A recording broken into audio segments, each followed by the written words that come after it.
Hello students, કેમ છો દીકરાઓ? મજામાં? આજે ચેપ્ટર નંબર 2 ની અંદર આગળ વધીશું. પરમાણુ. આજનો ટોપિક દીકરાઓ બહુ જ ઇમ્પોર્ટન્ટ છે. ઇમ્પોર્ટન્ટ એટલે એવું કહી શકાય કે બોહરનો જે સિદ્ધાંત છે એ મોસ્ટ આઈએમપી. આઈઆઈટી માટે, નીટ માટે, બરાબર છે, આની સમજૂતી હશે ને દીકરાઓ, એ બહુ જ કામની છે, બહુ જ ઇમ્પોર્ટન્ટ છે. એટલે બહુ જ કોન્સન્ટ્રેશનથી ભણજો. ટોપિકમાં બિલકુલ ક્યાંય ઉતાવળ નથી કરવાની. દરેક ટોપિકમાં દરેક વસ્તુ ક્લિયર કરીને આગળ વધીશ, બરાબર છે. એટલે કોન્સન્ટ્રેશન સંપૂર્ણ રાખજો. ઓકે, ચાલો આગળ વધીએ છીએ બોહરના સિદ્ધાંતમાં. તો આજે આપણી પાસે બહુ જ ઇમ્પોર્ટન્ટ ટોપિક બોહર, નીલ બોહર નો સિદ્ધાંત. આપણે ગઈકાલે કીધેલું હતું કે પરમાણુ વિકાસશીલ નીલ બોહર તરફ આપણને હાથ પકડીને લઈ જાય છે અને આપણે એના નિયમની અંદર આગળ વધી અને પરમાણુ વિશેની માહિતી મેળવવાની છે. હવે એની અંદર દીકરાઓ આપણે સૌથી પહેલા વાત કરીએ 1913. એક ઇલેક્ટ્રોન ધરાવતા પરમાણુ કે આયન માટે બોહરનો નિયમ લાગુ કરવામાં આવ્યો, બોહરનો સિદ્ધાંત લાગુ કરવામાં આવ્યો. સિદ્ધાંત કોને અનુલક્ષીને આપવામાં આવ્યો? તો કે સિદ્ધાંત જે છે એકચ્યુઅલમાં એક ઇલેક્ટ્રોન ધરાવતા પરમાણુ અથવા તો આયનને, અત્યારે આપણે પરમાણુની વાત કરીશું, તો એક ઇલેક્ટ્રોન ધરાવતો પરમાણુ ઇન ધ સેન્સ હાઇડ્રોજન. તો હાઇડ્રોજન પરમાણુ માટે વાત કરીશું. બીજું, આ જે નીલ બોહર છે એ આધુનિક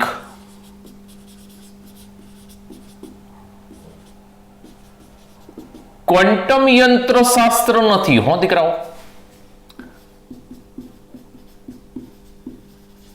પરંતુ પરમાણુની રચના અને ગઈકાલનો ટોપિક હતો એ પ્રમાણે મર્યાદા હતી ને રુથરફોર્ડની, વર્ણપટ વિશે એ આપણને સમજાવે છે.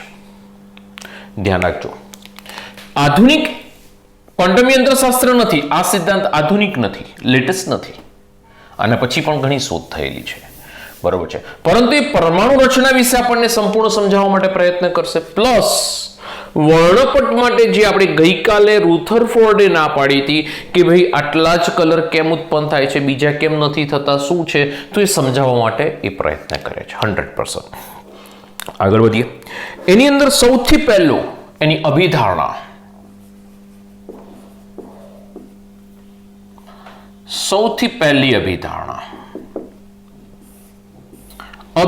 નંબર 1, હાઇડ્રોજન પરમાણુમાં ઇલેક્ટ્રોન જે છે, ધ્યાન રાખજો હો દીકરાઓ, હાઇડ્રોજન પરમાણુમાં ઇલેક્ટ્રોન પરમાણુ કેન્દ્રની આસપાસ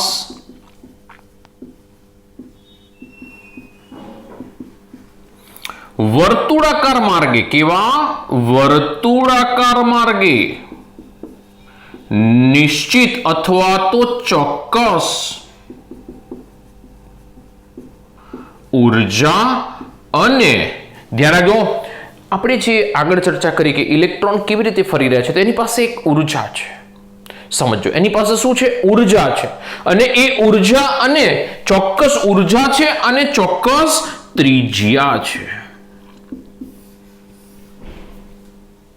ધ્યાન રાખજો, હાઇડ્રોજન પરમાણુનો એટલે એક જ ઇલેક્ટ્રોન માટે વાત કરી દીકરાઓ કે જેની અંદર કેન્દ્રની આસપાસ ઇલેક્ટ્રોન, ચલો એક આકૃતિ પણ સાથે સાથે દોરતા જઈએ એટલે આપણને એ પણ બી ક્લિયર થતું જાય કે આ ઇલેક્ટ્રોન છે, આ ઇલેક્ટ્રોન અહીં આગળ કેન્દ્રની આસપાસ ભ્રમણ કરી રહ્યો છે. જો આ ભ્રમણ કરી રહ્યો છે અને આ જે માર્ગે, આ જે પથ પર, જે માર્ગ પર ભ્રમણ કરી રહ્યો છે એમાં ઉર્જા ચોક્કસ છે. કેવી છે? ઉર્જા ચોક્કસ છે. અને એની ત્રિજ્યા પણ કેવી છે? ચોક્કસ. કેન્દ્રથી ઇલેક્ટ્રોનનું અંતર, ત્રિજ્યા r, આ પણ બી ચોક્કસ છે, બરોબર છે.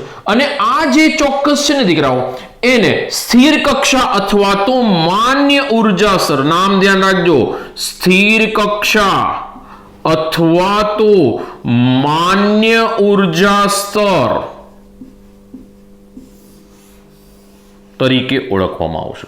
સ્થિર કક્ષા, આની અંદર ઇલેક્ટ્રોન જે છે એ પોતાની રીતે પોતાના માર્ગે ચોક્કસ ઉર્જાથી અને ત્રિજ્યાથી ભ્રમણ કરી રહ્યો છે. આ સમયે ચોખ્ખું કહેવામાં આવ્યું નીલ બોહર દ્વારા કે અત્યારે હાલ તમે ધ્યાન રાખજો, અત્યારે હાલ તમે હું કહું છું એટલી વસ્તુ પર કોન્સન્ટ્રેટ થજો કે ઇલેક્ટ્રોન જે ભ્રમણ કરી રહ્યો છે ચોક્કસ ઉર્જા છે અને એની ત્રિજ્યા પણ ચોક્કસ છે. એટલે એક્ઝેક્ટ વર્તુળ થઈ ગયું દીકરા, ત્રિજ્યા અહીંયા આગળ બી એની સરખી થઈ જાય એટલે આ શું થઈ ગયું, વર્તુળાકાર માર્ગ થઈ ગયો. અને એ જે વર્તુળાકાર માર્ગ છે એ વર્તુળાકાર માર્ગને ક્યાં સ્થિર કક્ષા અથવા તો માન્ય ઉર્જા કહેવામાં આવે છે. અને કેન્દ્રની આસપાસ આવી કક્ષાઓ હાજર હોય છે. અહીંયા આગળ બીજો ઇલેક્ટ્રોન હશે, હજુ પાછી કક્ષા હશે, નેક્સ્ટ ઇલેક્ટ્રોન હશે. તો કેન્દ્રની આસપાસ આવી કક્ષાઓ હોય છે જ્યાં આગળ ઇલેક્ટ્રોન હાજર છે. આ બધી ઉર્જાઓની કઈ ઉર્જા કહેવામાં આવે છે, કયા ઉર્જા સ્તર કહેવામાં આવે છે, માન્ય ઉર્જા સ્તર કહેવામાં આવે. સમજો. બીજો મુદ્દો, સેકન્ડ પોઈન્ટ,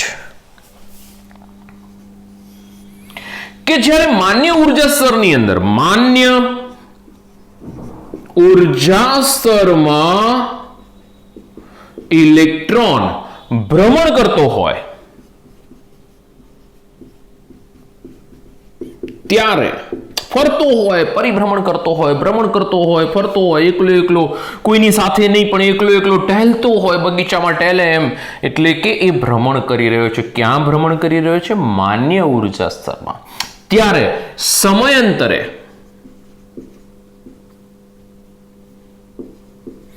તેની ઉર્જામાં, કોની? ઇલેક્ટ્રોનની ઉર્જામાં ફેરફાર થતો નથી. બહુ જ ઇમ્પોર્ટન્ટ પોઈન્ટ. એટલે કે ઇલેક્ટ્રોન જ્યાં સુધી પોતાની માન્ય કક્ષામાં ફરે છે ને ત્યાં સુધી એમાં ઉર્જાનો ફેરફાર થતો નથી. તરત કહી દેવામાં આવ્યું કે ભાઈ ગઈકાલે તો મેક્સ પ્લાન્કે રુથરફોર્ડની વાટ લગાડી દીધી હતી આ પોઈન્ટ માટે. હવે તું એમ કહે છે કે ઉર્જાનો ફેરફાર થતો નથી. હા, અત્યારે હાલ મેક્સવેલને સાઈડ પર મૂકો, નો ડાઉટ મેક્સવેલ બહુ જ હોશિયાર વૈજ્ઞાનિક છે. નીલ્સ બોહર પણ એટલો જ ઇન્ટેલિજન્ટ છે. નીલ્સ બોહર આઇન્સ્ટાઈનની કમ્પેરનો સાયન્ટિસ્ટ છે. દીકરાઓ બહુ જ ઇન્ટેલિજન્ટ છે, સો ઇન્ટેલિજન્ટ. એને કીધું કે અત્યારે હાલ પહેલા હું કહું છું એટલું સમજી લો, પછી તમે ચર્ચા કરીશું આપણે જે હશે એ પ્રમાણે. પરંતુ જ્યારે માન્ય ઉર્જા સ્તરમાં, સમજો મારા શબ્દો, આને માન્ય ઉર્જા સ્તર કહેવામાં આવે. લખું છું નામ, માન્ય ઉર્જા સ્તર. આ બી માન્ય ઉર્જા સ્તર, આ પણ બી માન્ય ઉર્જા સ્તર, આ પણ બી માન્ય ઉર્જા સ્તર. ક્વેશ્ચન આવે તો પછી શું કરવા સાહેબ? રુથરફોર્ડને તમે ના પાડી. રુથરફોર્ડ બી બરોબર જ હતો ને, એને કેમ ના પાડી હમણાં કહું છું તમને, શાંતિ રાખો. માન્ય ઉર્જા સ્તરની અંદર જ્યારે ઇલેક્ટ્રોન ભ્રમણ કરી રહ્યો છે ત્યારે એની ઉર્જા જે છે એમાં ફેરફાર થતો નથી. કોની ઉર્જાની અંદર? ઇલેક્ટ્રોનની ઉર્જામાં કોઈ જ ફેરફાર દીકરાઓ થતો નથી. ધ્યાન રાખજો મારા શબ્દો, ઇલેક્ટ્રોનની ઉર્જામાં કોઈ જ ફેરફાર ન થાય. હવે શું થાય કે ફેરફાર ક્યારે થાય છે? તો કે હા, એ પણ બી તમને કીધું કે જ્યારે ઇલેક્ટ્રોન એક ઉર્જા સ્તરમાં, આ કેન્દ્ર સમજો દીકરાઓ, આ કેન્દ્ર, ઇલેક્ટ્રોનનું આ ઉર્જા સ્તર, આ ઇલેક્ટ્રોનનું બીજું ઉર્જા સ્તર, આ ત્રીજું ઉર્જા સ્તર. સમજો, પરમાણુની કલ્પના કંઈક આવી છે આ લોકોની. અહીંયા આગળ ઇલેક્ટ્રોન છે. હવે આ જે ઇલેક્ટ્રોન અહીં પોતાની કક્ષામાં જ ફરતો હોય, સમજો અહીંયા આગળ પોતાની કક્ષામાં જ ફરતો હોય, જેને આપણે શું નામ આપી દીધું છે? શબ્દ હું ઘડીએ પડીએ રિપીટ કરું છું, યાદ રહી જાય એટલા. ક્યાં સ્થિર કક્ષા, ક્યાં માન્ય ઉર્જા સ્તર. એની અંદર ઇલેક્ટ્રોન ફરી રહ્યો છે. આ ઇલેક્ટ્રોનને જો ઉર્જા આપવામાં આવે, આ માન્ય ઉર્જા સ્તરને હું આ રીતે લાઈન વડે બતાવું, બરોબર દીકરાઓ? તો સારી રીતે આપણે સમજી શકીશું. આટલો ભાગ છે ને મેં ઉઠાવી લીધો, અહીંયા આગળ લાઈનથી બતાવી દીધો. આ જે ભાગ છે એને ઉઠાવી લો, ઉભા રહો, અલગ પેનથી બતાવું એટલે તમને ખ્યાલ આવે. આ જે ભાગ છે એને હું ઉઠાવી લઉં છું, જો અહીંથી આટલો ભાગ, બરોબર છે, આ ભાગ. એને હું અહીંયા આગળ એક લાઈન વડે બતાવી દઉં. આટલા ભાગમાં ચર્ચા કરી. આખા ભાગમાં કરવા જઈશું ને તો તમે કન્ફ્યુઝ થશો. પછી આખા ભાગમાં તમને ખબર પડી જ જશે. આ છે ઉર્જા સ્તર, એની ઉર્જા છે E1. આ ઉર્જા સ્તર છે એને કહેવાય E2. આ માન્ય ઉર્જા સ્તરો છે બંને આ રહ્યા. આ E1 છે, આ E2 છે, આ E3 છે. બરાબર છે. તો આ E1 છે. આ નીચી શક્તિ સપાટી ધરાવતો ઉર્જા સ્તર છે. નીચી ઉર્જા ધરાવતો શક્તિ સ્તર જેને મેં E1 કીધો. આ ઊંચી ઉર્જા ધરાવતો શક્તિ સ્તર જેને મેં E2 કીધો. સમજો, E1 છે, E2 છે, નીચી ઉર્જા ધરાવતો ઇલેક્ટ્રોનનો શક્તિ સ્તર છે એટલે કે માન્ય ઉર્જા સ્તર છે, અને આ ઊંચી શક્તિ ધરાવતો માન્ય ઉર્જા સ્તર છે. ક્લિયર? કમ્પ્લીટ? આવડશે? 100% આવડશે. તો આ નીચી ઉર્જા ધરાવે છે, આ ઊંચી ઉર્જા ધરાવે છે. જેમ જેમ આપણે દૂર જઈશું ને કેન્દ્રથી, જેમ જેમ દૂર જઈશું ને એમ એના ઉર્જા સ્તર વધતા જશે, એટલે શક્તિ વધતી જશે. કોની? ઉર્જા સ્તરોની. શક્તિ કોની હોય? ઉર્જા સ્તરો. એટલે તેને ઉર્જા સ્તર. ઇલેક્ટ્રોન પાસે એનર્જી નથી, શક્તિ સ્તર પાસે છે, ઉર્જા સ્તર છે, શક્તિ સ્તર છે. હું ક્યારનો શબ્દ વાપરી રહ્યો છું? માન્ય ઉર્જા સ્તર. એટલે ઇલેક્ટ્રોન પોતે કઈ ના કરી શકે. અહીં આગળ જાય એટલે એની ઉર્જા આટલી, અહીં જાય એટલે ઉર્જા આટલી, અહીં જાય એટલે આપણે શું કરીએ ખબર છે? ઇલેક્ટ્રોન આ ઉર્જા સ્તરમાં છે, ઓયકન્ય. સમજો હો, આ ઉર્જા સ્તરમાં છે ઇલેક્ટ્રોન, ઓયકન્ય. આપણે શું કર્યું કે આપણે એને હળી કરી. કેવી હળી કરી? કે બહારથી hν તરંગ લંબાઈ એટલે કે બહારથી આપણે એક વિકિરણ આપાત કર્યું. વિકિરણ આપાત કર્યું કે જે hν જેટલી શક્તિ ધરાવતું હતું. hν, h એટલે પ્લાન્ક અચળાંક, આટલી ઉર્જા ધરાવતું, શક્તિ ધરાવતું, ઉર્જા ધરાવતું વિકિરણ એ મેં આ ઇલેક્ટ્રોન પર આપાત કર્યું. એટલે ઇલેક્ટ્રોનને જેવી ઉર્જા મળી ને ભાઈ, એટલે તરત જ આ ઇલેક્ટ્રોન છે અહીંથી કૂદકો મારે. સમજો, તમે એકદમ ક્યાંક બેઠા છો અને કોઈક એકદમ તમને હરકતું ડુંગું ચોપી દે તો તમે શું થાવ? ઊભા થઈ જાઓ ને. ઇલેક્ટ્રોનને પણ એવું થાય. જેવું અહીંયા આગળ વિકિરણ નામની ઉર્જા એને એપ્લાય કરવામાં આવી, જેવી એને આપી એટલે અહીંથી કૂદીને સીધું અહીંયા આગળ શું થયું? ઉર્જા આવી. બરોબર છે? ઉર્જા આવી તો અહીંયા આગળ ઇલેક્ટ્રોન બી કૂદકો મારે. ક્યાં ગયો? નીચા શક્તિ સ્તરમાંથી ઊંચા શક્તિ સ્તરમાં. એમ દેખ સાહેબ, આવું કેમ થયું? તમે એને ઉર્જા આપી, અહીંયા આગળ શું થયું? શક્તિનું એટલે કે વિકિરણનું અવશોષણ. શું થયું? વિકિરણનું અવશોષણ. એમ દેખ સર, વિકિરણનું અવશોષણ. હા દીકરાઓ, વિકિરણને ઇલેક્ટ્રોન ખાઈ જાય, પોતાની અંદર એબ્સોર્બ કરી લે, મેળવી લે. એમ દેખ સર, વિકિરણમાં ઉર્જા હોય દીકરાઓ hν જેટલી હોય. h એટલે શું છે? પ્લાન્ક અચળાંક. h મીન્સ પ્લાન્ક અચળાંક, જેની કિંમત તમને કહી દઉં 6.626 ગુણ્યા 10⁻34 જૂલ ઇન્ટુ સેકન્ડ.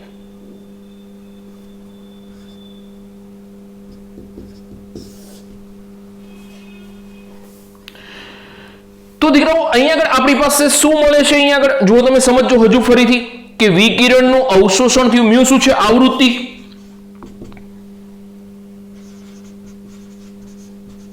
આટલી આવૃત્તિ ધરાવતા વિકિરણનું શું કરવામાં આવ્યું?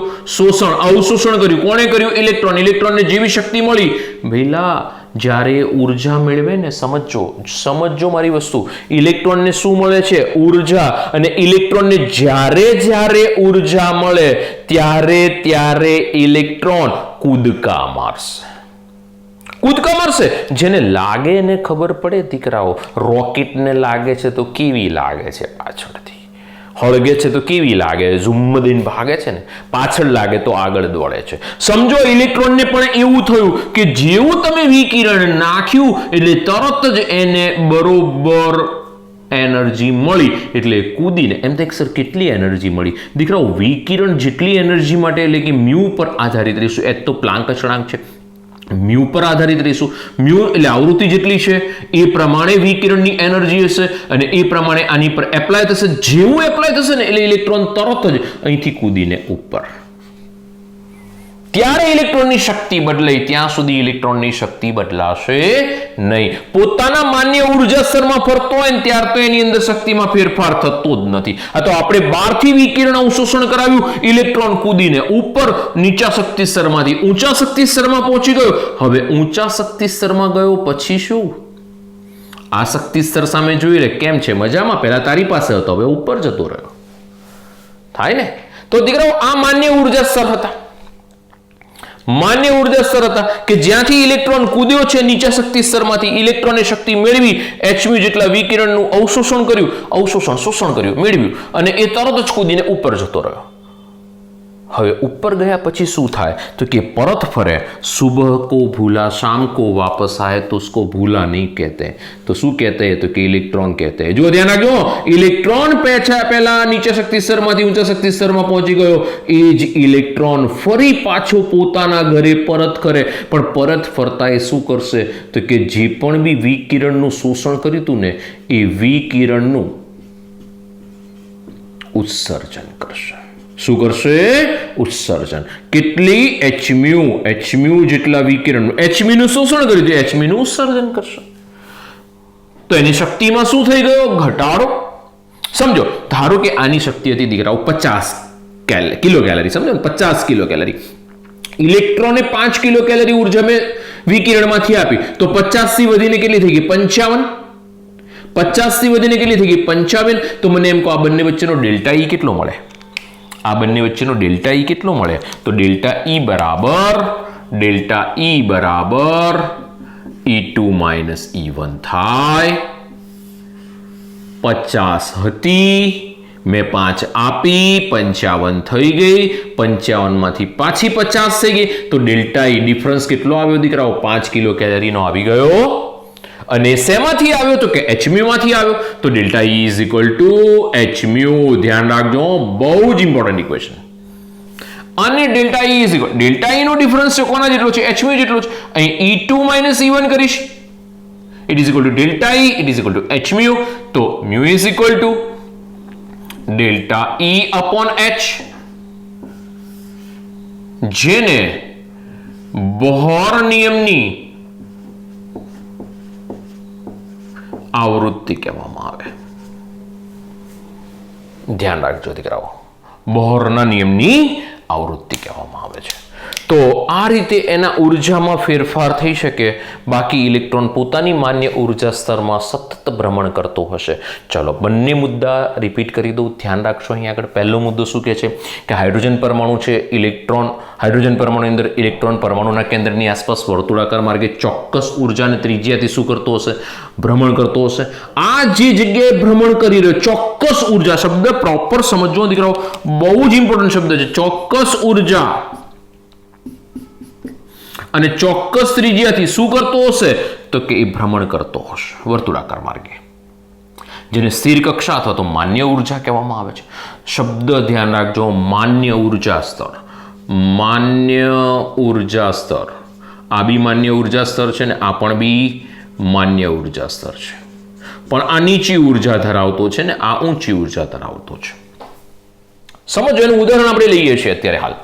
તો એ માન્ય ઉર્જા સ્તરની અંદર ભ્રમણ કરી રહ્યો છે. બીજું કે જ્યારે ઉર્જા સ્તરમાં, માન્ય ઉર્જા સ્તરની અંદર ભ્રમણ કરતો હોય તો સમય પછી, એટલે કે 2 મિનિટ, 5 મિનિટ, 10 મિનિટ, 25 મિનિટ પછી પણ જો વિચારવામાં આવે તો એની અંદર ઉર્જામાં ફેરફાર થતો નથી. જો એના એ ઉર્જા સ્તરમાં હશે, માન્ય ઉર્જા સ્તરમાં, એ જ માન્ય ઉર્જા સ્તરમાં ઇલેક્ટ્રોન એ ભ્રમણ કરે છે ને એની જ ફરતો હશે, તો એની ઉર્જામાં કોઈ ફેરફાર નહીં થાય. પણ આપણે જેવું અહીં આગળથી પ્રકાશનું કિરણ આપાત કરીશું આની ઉપર, એટલે આ શક્તિ મેળવશે, અહીંથી કૂદીને ઉપર.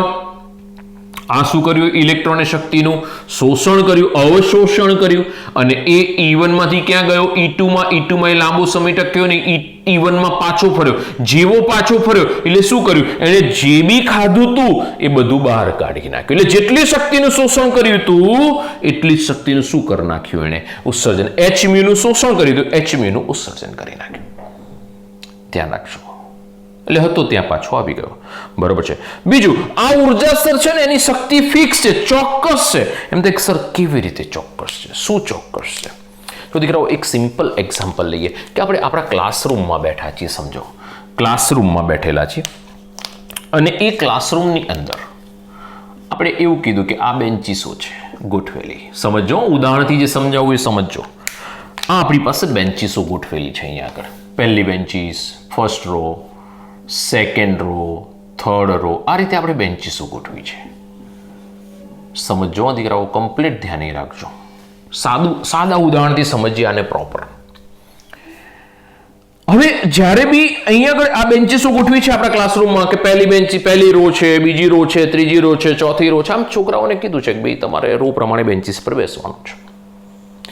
એ વખતે શું કર્યું તો કે અહીંયા આગળ એવું સ્ટીકર માર દેવાનું કે આ 90% વાળા છોકરાઓની બેન્ચીસ,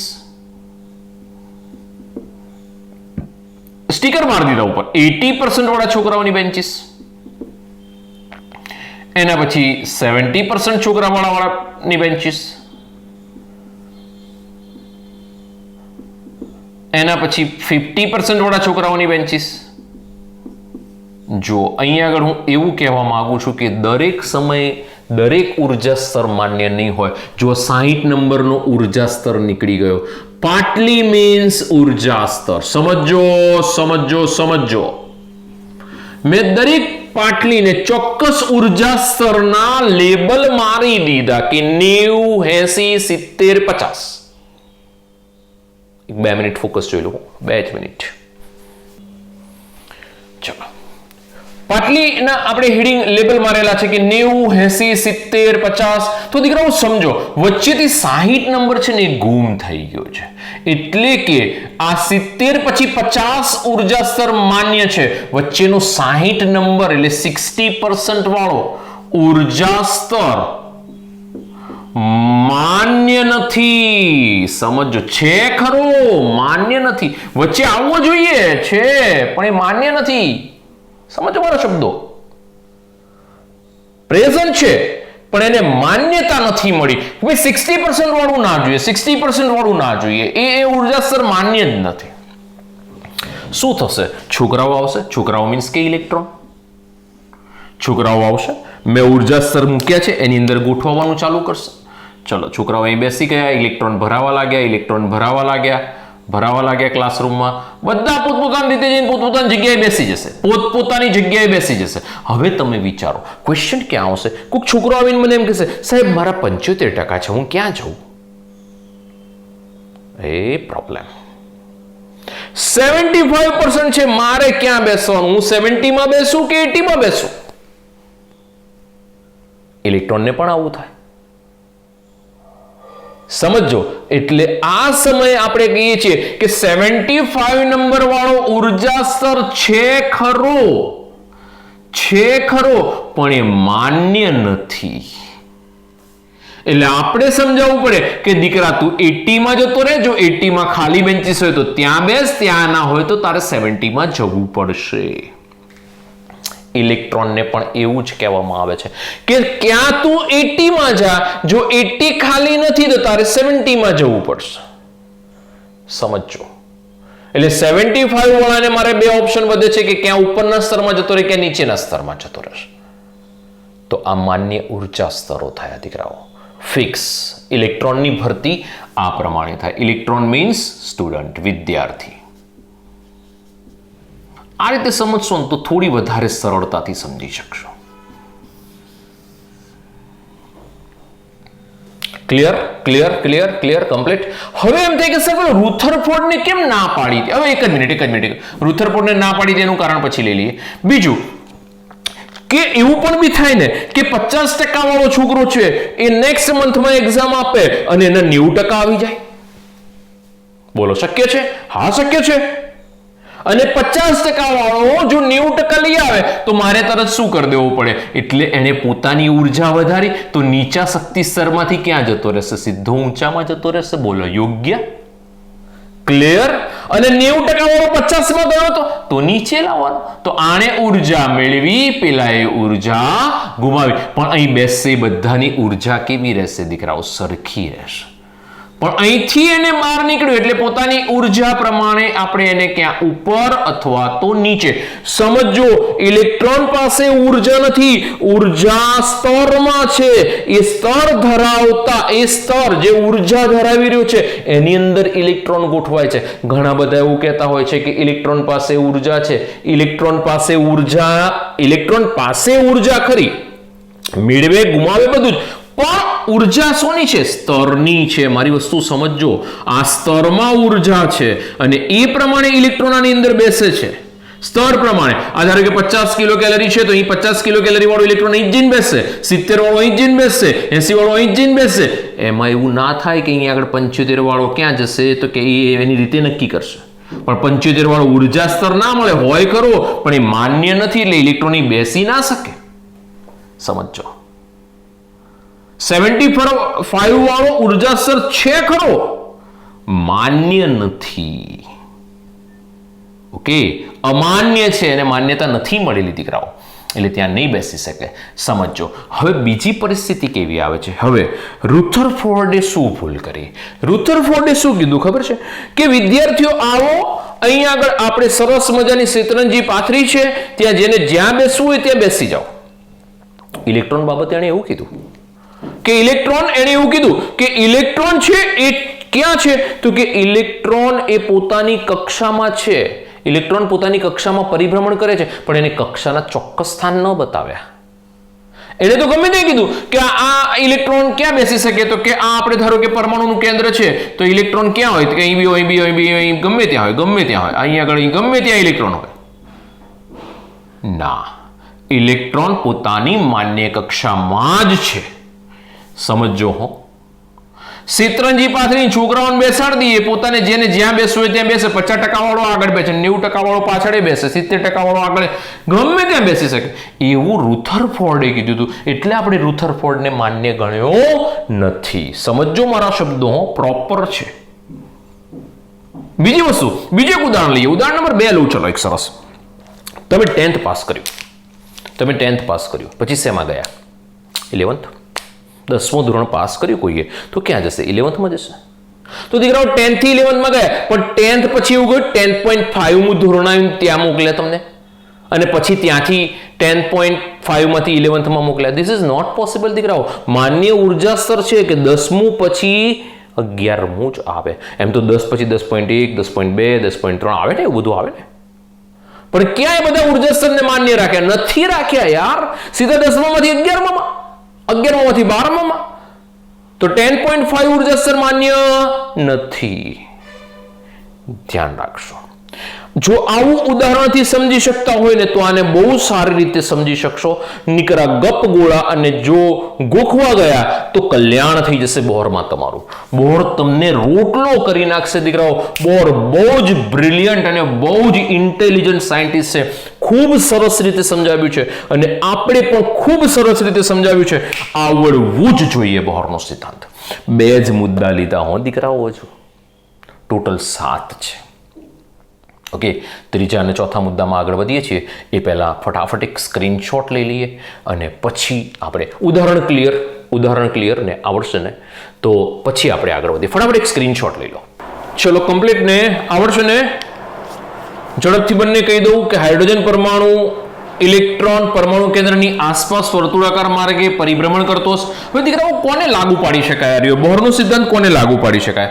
તો બોરનો સિદ્ધાંત જે છે ને, એક તો પહેલા હાઇડ્રોજન પરમાણુને લાગુ પડી શકાય કે જેમાં 1 ઇલેક્ટ્રોન છે. બીજું, He માં 2 ઇલેક્ટ્રોન છે. He પરમાણુમાં 2 ઇલેક્ટ્રોન છે. તો He ને લાગુ ના પડી શકાય, પણ He+1 ને લાગુ પાડી શકાય. કારણ કે He માંથી 1 ઇલેક્ટ્રોન નીકળી જાય એટલે He+1 મળે, એટલે He+1 ને લાગુ પડે. એમાં પણ 1 ઇલેક્ટ્રોન, એને પણ લાગુ પાડી શકાય.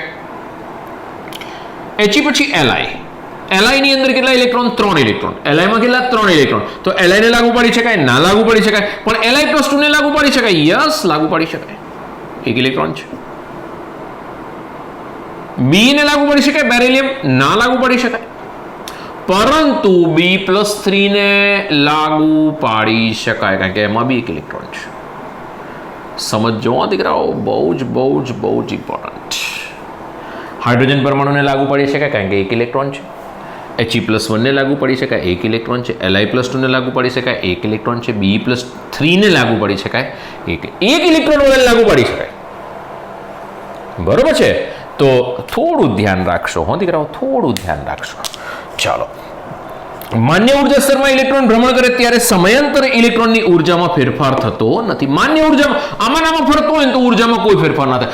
પણ જો બહારથી આપણે પ્રકાશનું કિરણ આપાત કરીએ છીએ, hν આવૃત્તિ, h પ્લાન્ક અચળાંક, એટલે hν ધરાવતો પ્રકાશનું કિરણ આપણે દાખલ કરીએ છીએ તો એને એનર્જી મળશે, શક્તિ મળશે. એટલે નીચી શક્તિ સપાટીમાંથી કૂદીને ક્યાં પહોંચી જશે? ઊંચું શક્તિ સપાટીમાં. તમે બેઠા હોય કોઈ હળકતું તમને ચોપી દે, તમે શું થઈ જાઓ? તરત ઉભા થઈ જાઓ ને. તો ઇલેક્ટ્રોનને એવું થયું, ઉર્જા મળી, કૂદકો મારીને ઉપર ગયો, પછી વધારે ત્યાં રહેશે નહીં, પાછો નીચે આવશે. ગુસ્સો આવે ત્યારે શું થાય? નીચી શક્તિ સપાટીમાંથી ક્યાં ગયા? ઊંચી. પાછો ગુસ્સો ઉતરે એટલે ઉપરથી પાછા ક્યાં આવી જઈએ? નીચે. જેટલી શક્તિનું શોષણ કર્યું એટલી શક્તિનું શું થાય? ઉત્સર્જન થાય.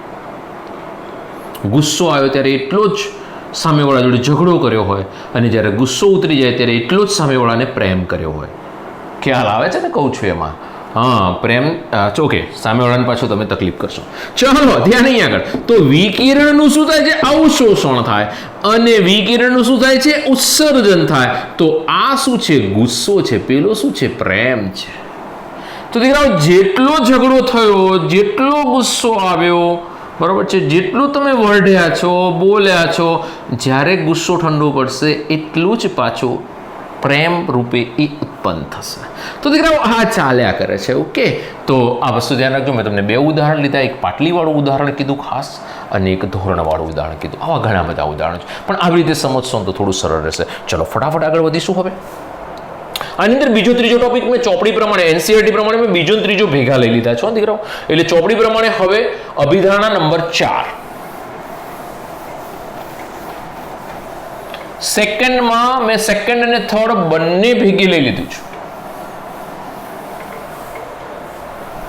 હવે ફોર્થ ડાયરેક્ટ લખું છું એટલે એવું ના થાય બીજા પછી સીધો ચોથો નંબર કેમ આવ્યો?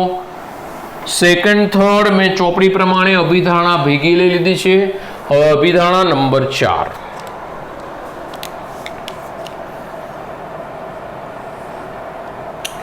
ચાલો, સરસ મજાનો પરમાણુ પહેલા દોરી દઈએ.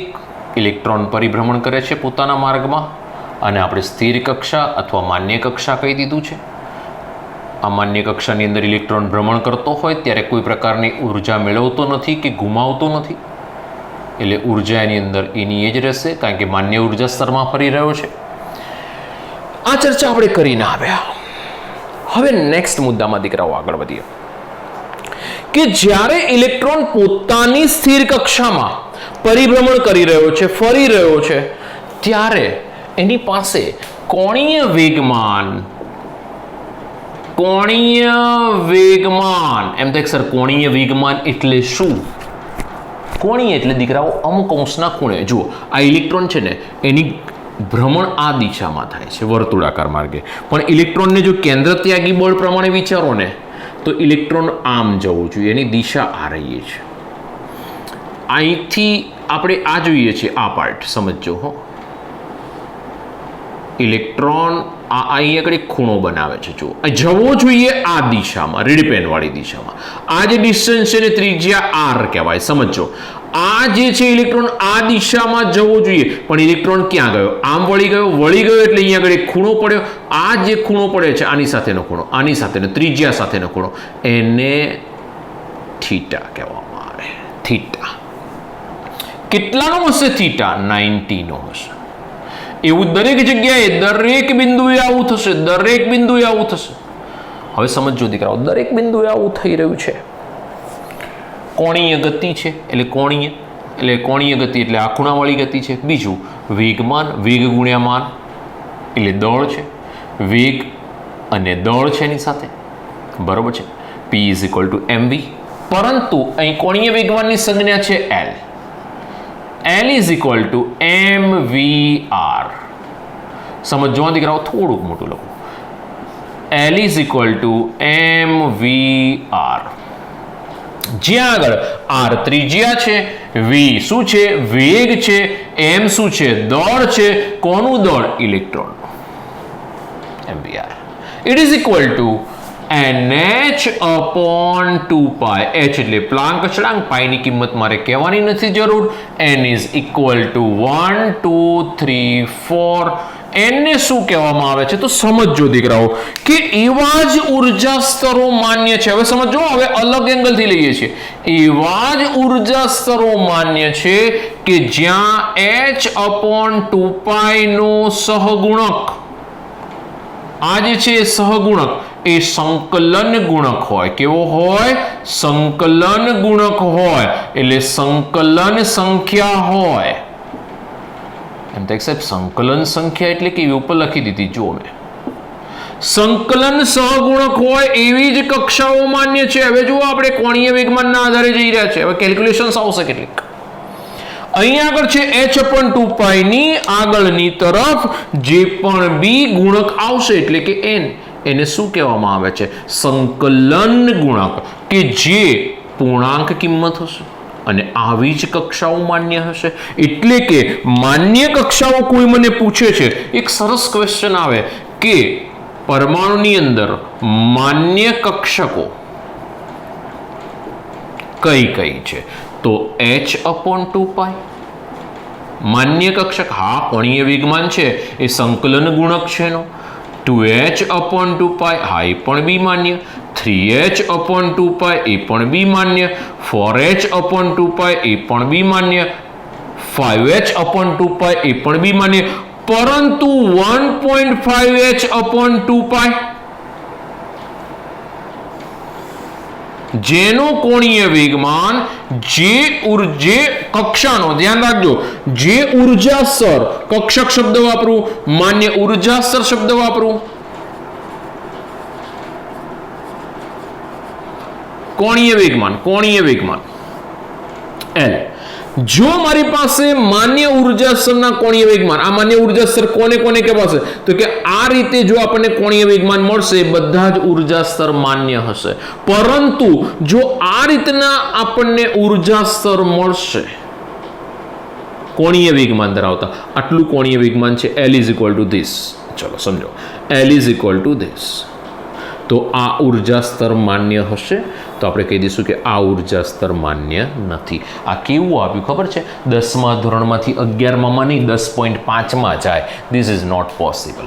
ઉર્જા સ્તર છે ખરો, માન્ય નથી. વચ્ચે હોય ખરો, પણ ધીસ ઇઝ નોટ પોસિબલ. શક્ય નથી, માન્યતા નથી મળેલી. બરોબર છે દીકરાઓ? તો આ વસ્તુ આપણે એક ધ્યાનમાં રાખીશું. બીજું એક ધ્યાન રાખો કે n શું છે? તો કે n ની કિંમત, n પૂર્ણાંક કિંમત છે.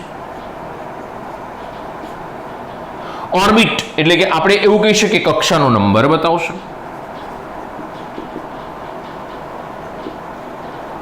1 2 3 4 કક્ષાનો નંબર બતાવશે. બીજી વસ્તુ ધ્યાન રાખજો કે એની સાથે સાથે માન્ય ઉર્જા સ્તર આપણે બતાવીશું. માન્ય ઉર્જા સ્તર કે જે સંજ્ઞાથી બતાવવામાં આવે છે, capital letters K L M N O, બસ બહુ થઈ ગયા. આગળ કન્ટિન્યુ ચાલ્યા કરશે, બધા કેપિટલ લેટર્સ છે. સમજો મારી વસ્તુ, ફરીથી કહું છું કે આ n છે એ કક્ષાનો નંબર છે, એટલે કે પરમાણુનું કેન્દ્ર, પરમાણુ એનું કેન્દ્ર n ઇઝ ઇક્વલ ટુ 1. પહેલી કક્ષા તો એને k સંજ્ઞાથી બતાવાય. n is equal two 2 બીજી કક્ષા તો એને l વડે બતાવાશે.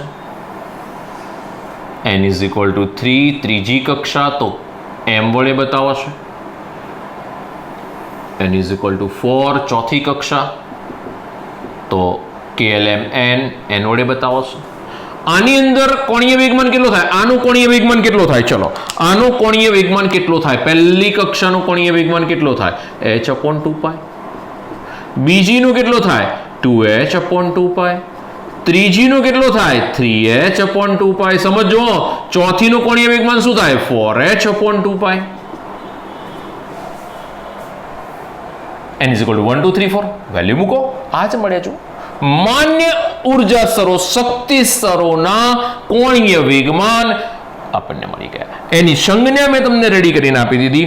હવે અહીંયા આગળ એના કોણીય વેગમાન લખી દો. h/2π, 2h/2π, 3h/2π, 4h/2π, 5h/2π. ધ્યાન રાખજો દીકરાઓ. આવડશે ને? આવું બધું પૂછાશે નીટ JEE. ચોપડીની અંદર તો આટલું કંઈ છોડી દીધું છે પહેલા. આ બધું આપણે આપણી તમારા પોતાના નોલેજ વધારવા માટે આ બધી વસ્તુ કહી રહ્યો છું. બરોબર છે? આપણે ચોપડીના શબ્દો તૈયાર કરીને ગોખીને આગળ નથી જતું રહેવું. તમારા કોન્સેપ્ટ એકદમ ક્લિયર જોઈએ કે મને એટલી ખબર હોવી જોઈએ કે નીલ્સ બોરનો કોઈ બી ક્વેશ્ચન પૂછાય, મારું છોકરું પાછળ ના પડવું જોઈએ. મારા છોકરા પાસે નીલ્સ બોરના દરેક પ્રશ્નોના આન્સર હોવા જ જોઈએ. ઓકે, ચાલો. ખૂબ સરસ, ખૂબ સરસ, ખૂબ સરસ. ખૂબ ઇઝી લાગે છે એવો મેસેજ મેં વાંચ્યો, સાંભળીને આનંદ થયો. ચાલો આગળ વધીએ દીકરાઓ. નેક્સ્ટ મુદ્દામાં આગળ વધીએ કે હવે જો આપણે h/2π, 2h/2π, 3h/2π, 4h/2π એ લખી નાખ્યું છે. હવે દીકરાઓ આ થાય કે આ ઇક્વેશન સાહેબ કેવી રીતે આવ્યું? ઝડપથી મેળવી આપો. ટૂંકું જ છે અને બહુ સમય નહીં લે. ઇલેક્ટ્રોન જ્યારે પોતાના માર્ગમાં ભ્રમણ કરે છે, સમજો તો આ બધા વેક્ટર્સ છે. સમજો અહીંયા આગળ સદિશની ચર્ચા કરીશું તો કોણીય વેગમાન L it is equal two, આપણને ખબર છે કે L એટલે કે કોણીય વેગમાન સદિશ રાશિ છે. મારી સાથે રહેશો તો L જો આપણે કોણીય વેગમાન લઈએ છીએ તો એની વેલ્યુ કેટલી થવી જોઈએ? તો જુઓ આ R છે અને આ જે છે એ વેગમાન હશે એટલે કે P હશે. તો R ઇન્ટુ P. બરોબર છે દીકરાઓ? વેક્ટર તમારે ફિઝિક્સમાં ચાલ્યું હશે. તો R n છે એમને એમ રાખું છું. P શું છે? તો કે P ને વેગમાન કહેવાય. વેગમાન P is equal two mv. m અચળ છે, v વેલોસિટી. આ બધું જ કાઢી નાખું, સદિશ કાઢું છું, ક્રોસ કાઢું છું. તો L is equal two R mv sine theta આવશે ને? સાઇન થીટા એડ થશે. ધ્યાન રાખજો ભાઈ. Physics sine theta. થીટા બરાબર કેટલા છે? 90. તો L is equal to RMV sine 90. 1 L is equal to RMV. આના પ્રમાણે લખું તો MVR. R ગમે તે કરો, કોઈ પણ બી એક R રાખજો. આ રીતે લખવાનું રાખજો અથવા તો આ રીતે લખવાનું રાખજો. બરાબર છે? ચાલો, તો આ L is equal two MVR આપણી પાસે આવી ગયું. ધ્યાનમાં રાખશો. બરાબર છે? આવડવું જોઈએ રીત, બહુ કંઈ એવી અઘરી નથી. તો L બરાબર MVR આપણી પાસે આવી ગયું. ક્વોન્ટમ આંક નક્કી કરી દીધા, કક્ષાનો નંબર નક્કી કરી દીધો, માન્ય ઉર્જા સ્તર નક્કી કરી દીકરા. આ વસ્તુ છે ને એ ઇલેક્ટ્રોનની ક્વોન્ટીકૃત એનર્જી છે. ક્વોન્ટીકૃત એનર્જી એટલે કે ચોક્કસ જથ્થાની ઉર્જા. મારા શબ્દો યાદ રાખજો. આ ક્વોન્ટીકૃત એનર્જીની હું ચર્ચા કરી રહ્યો છું. ક્વોન્ટીકૃત એનર્જી, આ ટોપિક એ ક્વોન્ટીકૃત એનર્જી પર છે. એટલે કે ઇલેક્ટ્રોનની એક વિશિષ્ટ ઉર્જા, ચોક્કસ ઉર્જા. આપણે કહીને આવ્યા છે કે દરેક કક્ષા માટે એક ચોક્કસ ઉર્જા છે. એટલે તો આપણે એને નામ શું આપ્યું છે? શક્તિ સ્તર, ઉર્જા સ્તર. દરેકના કંઈક ચોક્કસ ઉર્જા છે. આની 50 છે તો આની 60 છે તો આની 70 છે તો આની 80 છે. દરેકના પોતા, એટલે એવું નથી, આગળ જતા શીખવાડું છું કેટલી ઉર્જા છે, પણ દરેકના પોતાના ઉર્જાના સ્તર ચોક્કસ છે. ઇલેક્ટ્રોન પાસે કંઈ જ નથી. ઇલેક્ટ્રોન પોતાની શક્તિથી કોઈ કામ ના કરી શકે. ધ્યાન રાખજો, ઇલેક્ટ્રોન આ ઉર્જા સ્તરમાં જઈને ચૂપચાપ બેસી જાય છે. મેં તમને હમણાં બતાવ્યું કે 90 વાળામાં જઈને 90 વાળો બેસી જાય, 80 વાળામાં જઈને 80 વાળો બેસી જાય. તો એ પોતાની રીતે જઈને બેસી જાય છે ઉર્જા સ્તરોમાં. તો દીકરાઓ આ આપણો એકચ્યુઅલમાં ટેક્સ્ટ પ્રમાણે ચોથો ટોપિક પતી જાય છે. અને પછી આપણે બોહરનો જે નમૂનો છે એની અંદર કેટલીક ચર્ચાઓ કરેલી છે ક્વોન્ટમ આંકણીને, થોડીક એ લઈ લઈએ. પછી આપણે આજનો ટોપિક આજે ક્લોઝ કરીશું. હજુ 2 ટોપિક લેવા છે. ફટાફટ એક સ્ક્રીનશોટ લઈ લો. ચલો રેડી, કમ્પ્લીટ.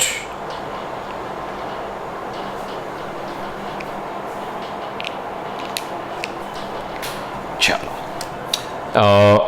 આની અંદર દીકરાઓ આ જે ઇલેક્ટ્રોન ભ્રમણ કરે છે ને એમાં એટલું ધ્યાન રાખજો હો, અહીંયા આગળ ટેક્સ્ટબુકમાં નથી પણ હવે એક મુદ્દો જો અત્યારે હાલ ધ્યાનમાં રાખજો કે આ જે ઇલેક્ટ્રોન અહીંથી ભ્રમણ કરે છે, આપણને ખબર છે ભ્રમણ કેમ કરે છે, કારણ કે આ કેન્દ્ર એને આકર્ષણ બળ લગાડે છે. આકર્ષણ બળ લગાડે છે એને શું નામ આપી દીધું આપણે યાદ કરો, સેન્ટ્રીપિટલ ફોર્સ. એટલે કે આપણે જે આ ઇલેક્ટ્રોન આકર્ષણ બળને શેમાં કન્વર્ટ કરે છે, કેન્દ્ર ત્યાગી બળમાં. એટલે આ કેન્દ્રનો ત્યાગ કરી રહ્યો છે એવું બળ, તો એ સમયે એફસી એટલે કે આપણે એવું કહી શકીએ કે આ કેન્દ્ર ત્યાગી બળ એ ઇલેક્ટ્રોનની અંદર આ આકર્ષણ બળ જેટલું થઈ જશે, આ કેન્દ્ર ત્યાગી બળ આકર્ષણ બળ જેટલું થશે. સમજો, એટલે કે જેટલું પણ બી આકર્ષણ બળ લગાડે છે એ આકર્ષણ બળને આપણે શું નામ આપી દીધું હતું, યાદ કરો, આપણે સ્થિર વૈદ્યુતકીય આકર્ષણ બળ કીધું હતું. શું કીધું હતું એને? સ્થિર વૈદ્યુતકીય આકર્ષણ બળ. એટ્રેક્શન એને FA કહી દઉં તો આ બંને એ સમાન હશે. કુલંબિક આકર્ષણ બળ પણ કહેવાય, સ્થિર વૈદ્યુતકીય આકર્ષણ બળ કહેવાય, અને એ કેન્દ્ર ત્યાગી બળને સમાન થઈ જશે. ધ્યાન રાખશો આ મુદ્દો ખાસ. ચાલો હવે આપણે નેક્સ્ટ મુદ્દામાં આગળ વધીશું. બોહરનો જે પરમાણુ નમૂનો છે એના કેટલાક મુદ્દાઓ.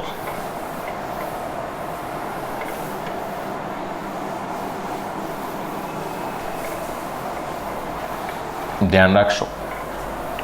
પેલી આકૃતિ હું હાફ રાખું છું, કારણ કે મારે જરૂર પડશે. ચાલો, એની અંદર આપણને નેક્સ્ટ મુદ્દામાં 5th પોઈન્ટ, એની અંદર એ મુદ્દો. એટલું ધ્યાન રાખજો દીકરાઓ કે ઇલેક્ટ્રોન પોતાની કક્ષામાં પરિભ્રમણ કરતો હોય એને આપણે કંઈક નામ આપી દીધું, જેને આપણે નામ શું આપ્યું? સંકલન ગુણક અથવા તો સંકલન સંખ્યા, કે જે n છે, કે જે પૂર્ણાંક કિંમત છે, કે જે કક્ષાનો નંબર છે,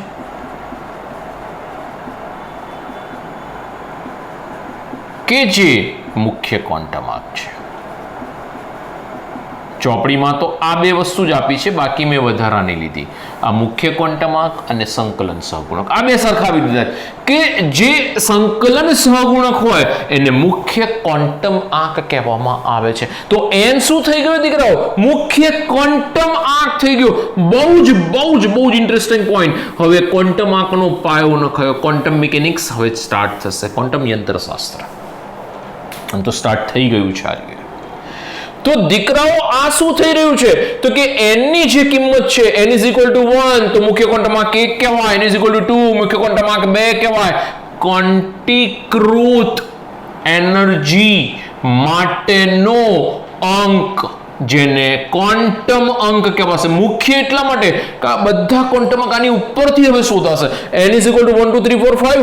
હવે એના ઉપરથી અંદર વધારે ડેપ્થમાં જઈશું, કક્ષામાં પછી આગળ વધીશું. ઇલેક્ટ્રોન ક્યાં બેઠો છે, શું કરે છે, શું નહીં. તો આ મુખ્ય છે, મેઇન ક્વોન્ટમ આંક છે, ક્વોન્ટમ માટેનો આંક, ક્વોન્ટમ આંક. ધ્યાન રાખજો હો દીકરાઓ. સેકન્ડ પોઈન્ટ, બીજો પોઈન્ટ કે આ જે ઇલેક્ટ્રોન જે કક્ષામાં ફરે છે, જે કક્ષામાં ફરી રહ્યો છે એ કક્ષાની ત્રિજ્યા r it is equal to n² a0 divided by z. ચોપડી વાળાએ થોડી નાની પણ થોડી ભૂલ કરી છે. z નથી આપ્યો, એટલા માટે નથી આપ્યો કારણ કે તેને હાઇડ્રોજન પરમાણુ માટે બતાવ્યું છે z = 1 એને લઈ લીધો છે. એકચ્યુઅલી મને ઇક્વેશન આપીને પછી z = 1 લખીને આગળ વધવું જોઈએ, કારણ કે છોકરું સીધું r = n² a0 એવું સમીકરણ સ્વીકારે. a0 છે એની વેલ્યુ ફિક્સ છે 52.9 પિકોમીટર અથવા તો a0 = 0.529 એંગસ્ટ્રોમ, એટલે કે ટૂંકમાં લખવું હોય તો 0.53 એંગસ્ટ્રોમ કહી શકું.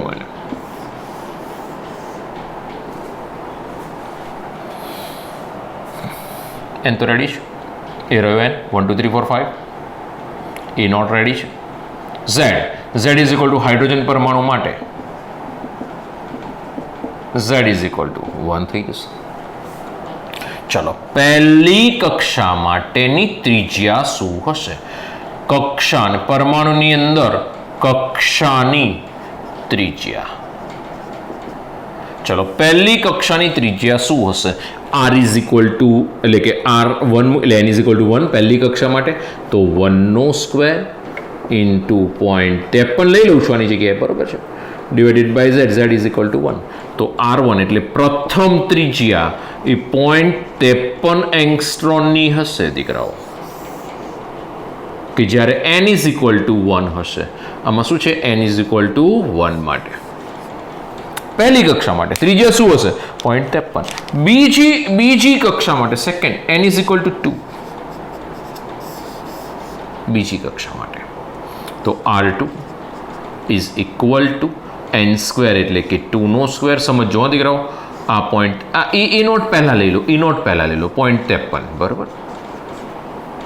અહીં આગળ 2 સ્ક્વેર ડિવાઇડેડ બાય 1, તો 0.53 મલ્ટીપ્લાય બાય 4 આવડી જશે. ત્રીજી કક્ષા માટે ત્રિજ્યા શું હશે? તો r3 it is equal two 0.53 n square એટલે કે આપણે અહીંયા આગળ n બરાબર કેટલા? ત્રીજી કક્ષા માટે 3 સ્ક્વેર 0.53 મલ્ટીપ્લાય. તમે જુઓ આની અંદર ચોક્કસ ઉર્જા સમજો, પરમાણુની અંદર જ્યાં ઇલેક્ટ્રોન ફરી રહ્યો છે ને ત્યાં આગળ સમજો આટલી વસ્તુ. હવે તમારી પાસે કમ્પ્લીટ ક્લિયર થઈ જશે. ચોક્કસ ઉર્જા ધરાવે, હા સાહેબ ધરાવે, એટલે તેને માન્ય ઉર્જા સ્તરો કીધા છે. ચોક્કસ ત્રિજ્યા ધરાવે, જોઈ લો આ ત્રિજ્યા, જોઈ લો ચોક્કસ ત્રિજ્યા હશે. r1 એટલે 0.53 જ હોય, r2 એટલે આ ફિક્સ જ હોય, r3 એટલે ચોક્કસ જ હોય. જોઈ લો તમારી સામે છે. આ બેને મલ્ટીપ્લાય કરો એટલે સીધો r2 આ ત્રિજ્યા મળશે, આની ત્રિજ્યા મળશે, આની ત્રિજ્યા મળશે, આની ત્રિજ્યા મળશે. ફિક્સ ત્રિજ્યાઓ હશે દીકરાઓ, ચોક્કસ ઉર્જા ધરાવશે, ચોક્કસ ત્રિજ્યા ધરાવશે. જોઈ લો તમારી સામે છે, હું નથી કહેતો, સાબિતી આપે છે.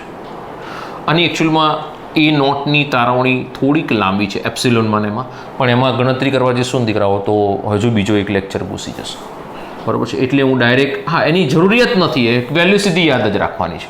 એ મેળવીને બી તમને કોઈ બેનિફિટ નથી, બરાબર છે. ખાલી એક ઝેડ વાળું ધ્યાન રાખજો, આ સમીકરણ ચોપડીમાં પછી લખી લેજો, ભૂલ ન પડે, ઝેડ રહી ના જાય. હા એટલે ક્યાં ઝેડની ક્યાં જરૂર પડશે હમણાં કહું છું. તો આ આપણી પાસે, તો આર એન માટે શું થશે? એનમી માટે, તો એન માટે આ થઈ જશે, એન માટે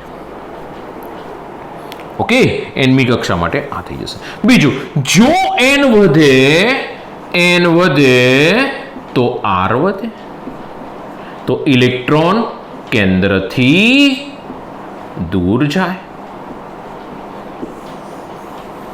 અને જો ઇલેક્ટ્રોન કેન્દ્રથી દૂર જાય તો ઉર્જા ઘટે, અને જો ઉર્જા ઘટે કે સોરી ઉર્જા વધે, આકર્ષણ ઘટે. સમજો આ બધા મુદ્દાઓ બહુ ખતરનાક છે કોમ્પિટિટિવ એક્ઝામો માટે. સમજો તમે, હવે અહીં સમજાવજો. ઇલેક્ટ્રોન અહીં બેઠો હોય, પછી અહીંયા આગળ જાય તો કેવો ગયો? ચલો ત્રિજ્યા વધી કહેવાય, હા વધી, બરોબર છે સાહેબ, બરોબર છે, વધી. આ n વધ્યો 1 2 3 4, ત્રિજ્યા વધી 1 2 3 4, જોઈ લો. ઇલેક્ટ્રોનથી કેન્દ્રથી દૂર જાય, જોઈ લો દૂર ગયો, ઓકે. અંતર વધી ગયું, ઉર્જા તો વધે જ ને દીકરાઓ, દૂર જાય તો આકર્ષણ શું થયું? ઘટ્યું. તો એનો અર્થ એવો થયો કે ઇલેક્ટ્રોનને આકર્ષણ બળ ઘટે છે ને તો ઉર્જા વધે છે. બહુ સુપર ડુપર ટોપિક છે, સુપર ડુપર ટોપિક. ધ્યાન રાખજો, બરોબર છે. બહુ બધો ડેપ્થમાં જતો રહે. પાછા આવીએ. ચલો બેક. સંકલન સહગુણક એટલે કે n, કે જેને પૂર્ણાંક સંખ્યા કહેવાશે, કક્ષાનો ક્રમ કહેવાશે, મુખ્ય ક્વોન્ટમ આંક કહેવાશે, જેની સંજ્ઞા આપણે n કહીને આવ્યા છીએ. પરમાણુ કક્ષાની જે ત્રિજ્યા છે એ Rn બરાબર n² a0 divided by z. અહીંયા આગળ આપણે z બરાબર પરમાણુ ક્રમાંક કહી રહ્યા છીએ કે z is equal two hydrogen માટે જો પરમાણુ ક્રમાંક પ્રોટોનની સંખ્યા z is equal to 1, z જો હિલિયમ હોય તો z ઇઝ ઇક્વલ ટુ 2. એમ દેખ સર અહીંયા આગળ જરૂર ક્યાં પડે? કોઈ મને એમ કે He+2 માં પ્રથમ જો ક્વેશ્ચન કેવા પૂછાય છે, પ્રથમ કક્ષાની ત્રિજ્યા કેટલી હશે? He+2 માં પ્રથમ કક્ષાની ત્રિજ્યા શું હશે? કેટલીક વખત પ્રથમ પૂછાય, કેટલીક વખત કોઈ ત્રીજી કક્ષા પૂછે, ત્રીજી કક્ષાની ત્રિજ્યા શું હશે He+2 માં? તો આ તો He+1 સોરી He+2 સોરી આમાં તો ઇલેક્ટ્રોન હોય જ નહીં. He+1 લો, સમજો મારી વસ્તુ. આની અંદર મારે કિંમત મૂકવાની હતી, મારે ત્રિજ્યા શોધવાની, એટલે આ સમીકરણ થઈ ગયું. r બરોબર છે n બરાબર કેટલા આવશે? n કઈ કક્ષામાં? n એટલે પ્રથમ કક્ષામાં જ ઇલેક્ટ્રોન હશે, બરોબર છે કે ત્રીજી કક્ષા જે જોઈ તમારી સામે જ છે, ત્રીજી કક્ષા. a0 તો ફિક્સ છે. z બરાબર કેટલા આવશે? અહીંયા આગળ 3 આવી ગયા, એટલે 3 નો સ્ક્વેર 9.53. અને z બરાબર કેટલા? ધ્યાન રાખજો હો, હિલિયમમાં z બરાબર 2. જો z ની જરૂર પડી. એ જ પ્રમાણે Li+2 માટે બી પૂછાય કે Li+2 ની ચોથી કક્ષાની ત્રિજ્યા જણાવો. આવડશે ને? હવે તો આવડશે. એંગસ્ટ્રોન, પિકોમીટર શેમાં છે જોતું રહેવાનું હો દીકરાઓ. ઓપ્શન શેમાં આપણે બધા એંગસ્ટ્રોન વાળા લીધા છે. 0.53 એટલે એંગસ્ટ્રોન નીકળ્યા. પછી પિકોમીટર હોય તો 10 વડે ગુણી નાખજો એટલે થઈ જશે. સોરી 100 વડે ગુણી નાખજો એટલે થઈ જશે. Li+2 આવી જશે, He+1 આવી ગયું, Li+2 આવી ગયું. તો આ રીતે પૂછી શકાશે. ઓકે, તો આપણી પાસે 5મો ટોપિક પૂરો થયો. હજુ આપણી પાસે 3 ટોપિક બાકી રહેશે. બીજું આજે આટલે સુધી રાખીએ છીએ. Thank you. ખૂબ ભણો, ખૂબ સરસ તૈયારી કરો, બરોબર છે? તો દીકરાઓ થોડુંક ધ્યાન રાખી અને આટલો ટોપિક ભણજો. હજુ આપણી પાસે અધૂરું છે, 3 ટોપિક લઈશું નેક્સ્ટ લેક્ચરમાં. ઓકે, બહુ જ વાંચો. Best of luck.